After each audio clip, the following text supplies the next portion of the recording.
all options need to be on the table, and that's what LocalNet Choice is all about. Hello, you are listening to episode 184 of the Community Broadband Bits podcast from the Institute for Local Self-Reliance. I'm Lisa Gonzalez.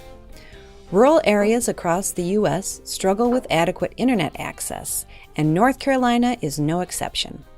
Unfortunately, North Carolina is also one of the states with state barriers in place, making it nearly impossible for rural communities to serve themselves.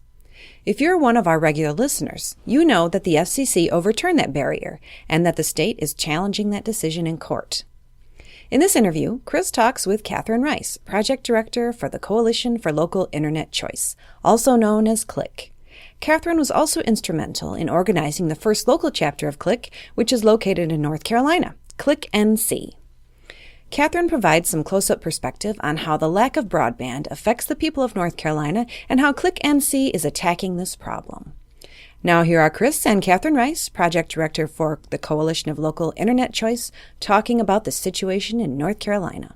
Welcome to another edition of the Community Broadband Bits podcast. I'm Chris Mitchell, and today I'm speaking with Catherine Rice, the Project Director for CLIC, the Coalition for Local Internet Choice. Welcome to the show. Hi, Chris. It's always a pleasure to be on your podcast. Well, it's great to have you back. You were one of our early guests as we were kicking this show off, and to that we were very grateful.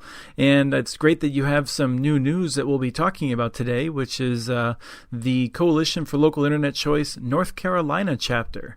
Let me just remind people, if you're not aware, there's sort of a minor, I have a hat that I wear that's related to CLIC as well. I'm a senior advisor to the project. This is me interviewing an organization that I am fully supportive of. But Catherine, can you tell us what is CLIC?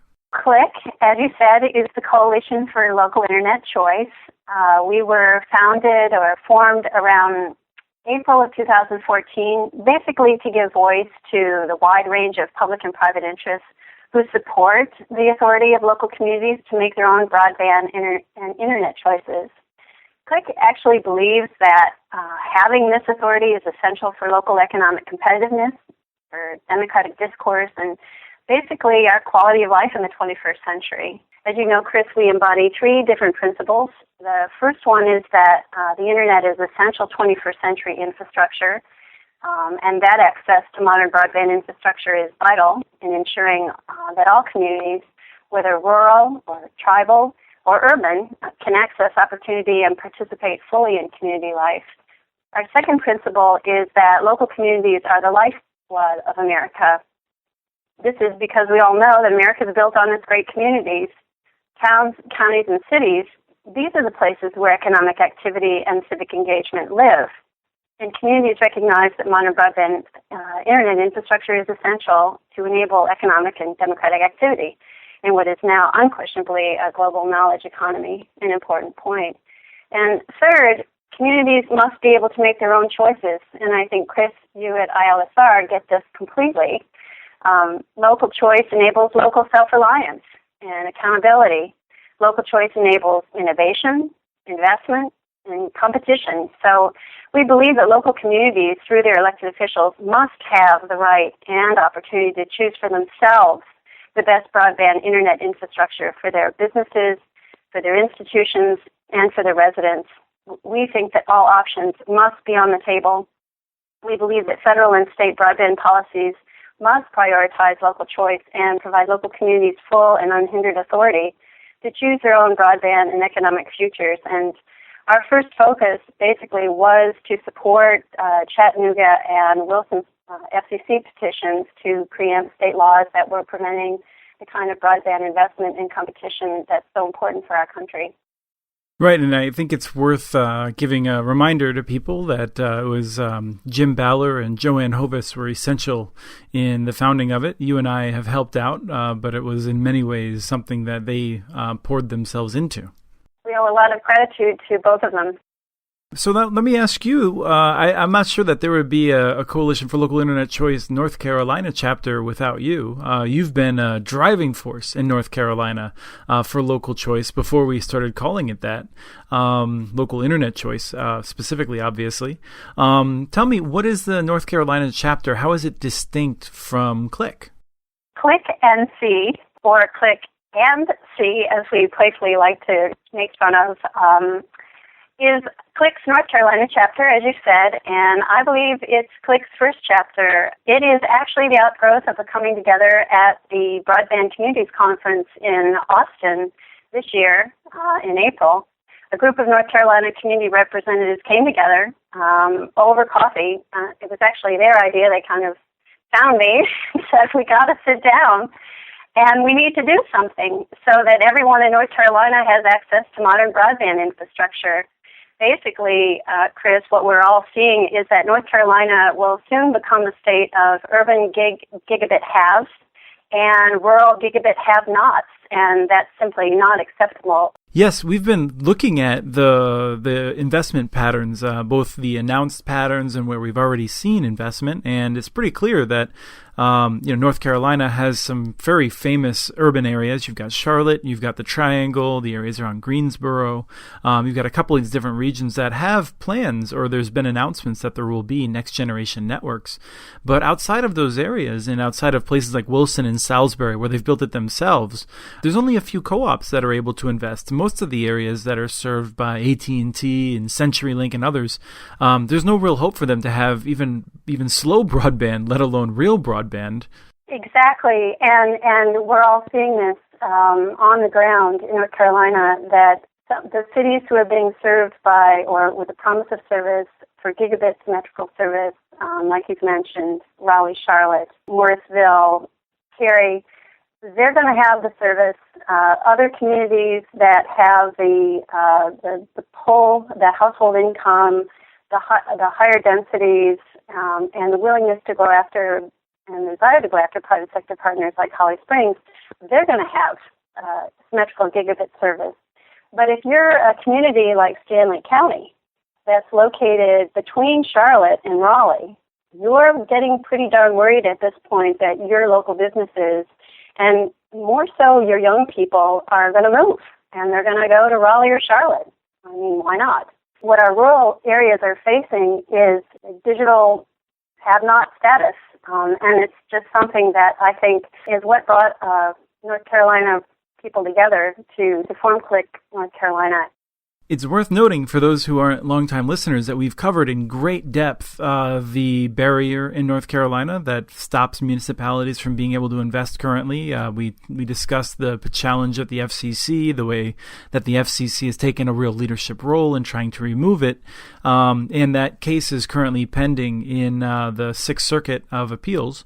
Hey, I saw some breaking news, Catherine, as we're recording this. Roy Cooper, the gentleman, the Attorney General, who is defending North Carolina and arguing that the FCC should not overturn the rule, has just officially said that the rule is itself bad. Can you just give a little bit more context and tell me what's going on there? Well, sure. Roy Cooper is North Carolina's Attorney General, and in late May he filed a lawsuit against the FCC for preempting H-129. And like you said, that lawsuit is making its way through the Sixth Circuit judicial process. What's interesting, though, is that Roy Cooper is also running for governorship. And around a month ago, in early November, to his credit, he candidly acknowledged that he thinks that H-129 is basically bad law. He was asked by a local Wilson newspaper why he filed the lawsuit, which attempts to overturn the FCC's authorization to finally let North Carolina's municipalities serve their rural neighbors. And his answer was basically, the legislature has passed a lot of bad laws, and it's the job of the Attorney General to defend state laws, and I wish the governor and the Attorney General would stop passing so many bad laws, like H-129. And this is just another situation, he said, where the Attorney General's office is duty-bound to defend state law. So he's in a state, again, where half the population live in rural areas, and he gets it. And as governor, if he was elected, I think he might do something about it. Right. Well, it's great to see different segments of multiple levels of government understanding that this is the decision that should be made at the local level. All options need to be on the table, and that's what Local Net Choice is all about. It's local communities. It's local elected officials who are the closest to the people, to the local businesses. It should be up to them to decide how they want local resources to be invested. including whether or not they go with a public-private partnership for broadband, they go private only, they go public-public. But it is genuinely a local issue. This Click and See, I think, will help push so that North Carolina itself could remove the barrier. But I actually had interrupted you, and I wanted to make sure that you had a chance to finish off telling us what your goals were. Well, the other thing that brought us together, Chris, is that a lot of us saw the tsunami that will hit soon thanks to H-44. H-44 is a law passed by the North Carolina legislature in 2013 that expressed their intention to stop funding printed school books after 2016. So families with children in rural North Carolina without sufficient internet access will be faced with a really hard decision, whether they should literally move away from their homes to other areas to obtain sufficient internet access. That is, if they can afford to consider that alternative. In that environment, in the environment where H-129 is stopping the rural areas from getting the service that could potentially be offered to them, it's just time I think people felt it's time to come together and to try to educate each other on how to deploy fiber, what are some financial options for them to provide fiber, and to educate our legislature and our legislators, because there's a lot of misinformation out there. Yes, there certainly is. Some people get paid a lot of money to put that misinformation out there. Part of that education is based on providing better data. Sadly, the NTIA broadband data collected in North Carolina by NC Broadband was done using certain rules that wildly exaggerate broadband access in the state. The reason this is because first, this is industry-reported data. The data is collected by census block, and if one home in a census block receives internet service, the entire census block can be reported as having internet service. So if a company can convince itself that it could deploy internet to that one home within 7 to 10 business days, it can report that the home has internet access. And if that one home has internet access, the company gets to report that the entire census block has internet access, when in truth, none have it. So we've ended up with entire census blocks being reported as having internet access when there isn't any. That's a problem when so much funding is based on that data. So we've gone out and we've found a speed data collection app via MLab. Sasha Minrath was kind enough to let us use it.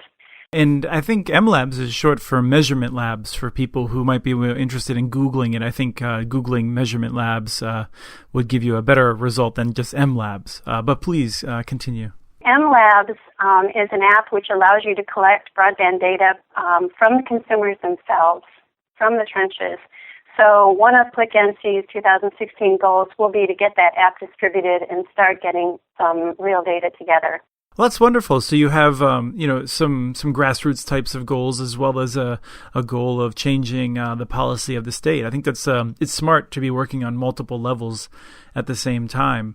And I think, the way that you started the group is fascinating in terms of, having a bunch of people stick their heads together for a short meeting. I hope that we'll see that in other states. But Catherine, I wanted to, as we get to the end of our call, I definitely wanted to ask you, as someone who's been working on this so hard for so long in multiple different capacities, why is it so motivating for you? Well, Chris, it's funny because I saw a program on Netflix the other day, and it was about how our DNA is pre-wired. The show was a study on various animal DNA structures, including human animals, and how similar they were across animal types, and how animals who cooperated, who helped each other, actually were the ones that survived, not the animals who only take care of themselves. It was a study discrediting the notion of survival of the fittest. And basically the program's message was that our DNA is wired to cooperate, to share, and to help each other. So to me, the Internet represents the technology that can let us connect to each other, to put that inherent good DNA on steroids, so to speak, and let us share and understand each other, ultimately to make for a better world. To me, the Internet lets us reach out and discover that we're really not different. We're basically the same. We are, in fact, inherently social animals, and we're meant to connect. But as far as my passion for North Carolina, my childhood memories were built on a life on a dairy farm, so my heart is basically rural. Our rural areas are being left behind in this new economy, and they're slowly dying from it. Access to modern broadband, in my opinion, represents the chance to be part of the knowledge economy, but still allowing us to wake up in the morning, thanks to the rooster, to live with our cows, fresh air and fresh eggs, and pancakes on the flowered kitchen table, right? Internet could make our rural areas, in fact, the ultimate creative class nirvana, right? I believe it can save them. In my opinion, no one's future should be determined simply by where they live. We all have something to give. Right. Well, that's certainly the history of the United States, is one of making sure that we had roads out in rural areas that people could use to build markets. We brought electricity out to everyone, I think not as an act of charity, but because we recognize that we would all do better if everyone has electricity. People in those rural areas can be more productive. They can contribute more to the goods that we want in cities, and they can now, with high-quality internet access, will have more access to their really good ideas. I think there's too many people who haven't been out in rural areas, who don't know people from rural areas, but they have every bit as good ideas and fascinating ideas for innovation as people in urban areas. And I spend a lot of time in rural areas, so it's for me, it's not an act of charity. It's that I know that I, as someone who lives in a city, will benefit from everyone being connected. Yes, and that's why ClickNC came together, because we feel that all boats, all broadband boats, all city boats must rise with the tide, and it's unacceptable and hurts not only our cities, our region, our state, but our country, for everyone not to have access to modern broadband. It's noteworthy to kind of repeat an important FCC factoid, which is that 53% of rural areas do not have access to the level of modern broadband required to participate in our life, versus only 8% of urban areas. And half of North Carolina's population live in our rural areas. We're in trouble in North Carolina if nothing is done about this rural digital divide. Right. And we also should note, when this airs, it will have been some time. It's already been a little bit of time since Wally Bowen's passing, but Wally Bowen did so much for rural and western North Carolina that I would like to honor his passing once again by just thanking him for all the work he put into bringing higher quality internet access to everyone.